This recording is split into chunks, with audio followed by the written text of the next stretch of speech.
নে বন্ধু, চা টাকা। আর কতদিন চাচার জন্য এভাবে মন খারাপ করে থাকবি বল? মানুষ তার চিরদিন বেঁচে থাকে না।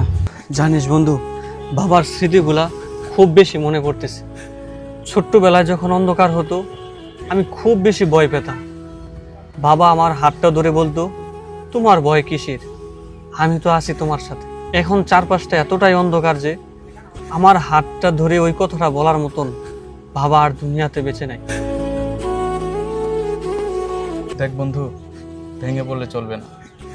চাচা হয়তো দুনিয়াতে বেঁচে নেই, কিন্তু উনি যদি আজকে দুনিয়াতে বেঁচে থাকা অবস্থায় তোরে ভেঙে পড়া দেখতেন, উনি ভীষণ কষ্ট পেতেন। জানিস বন্ধু, ভেঙে পড়তে চাই না।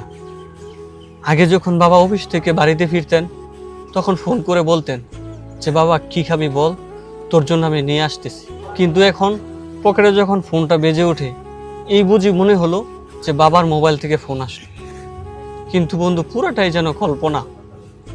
এখন আর কেউ ফোন করে বলবে না যে বাবা তাড়াতাড়ি বাড়ি ফিরে আয়।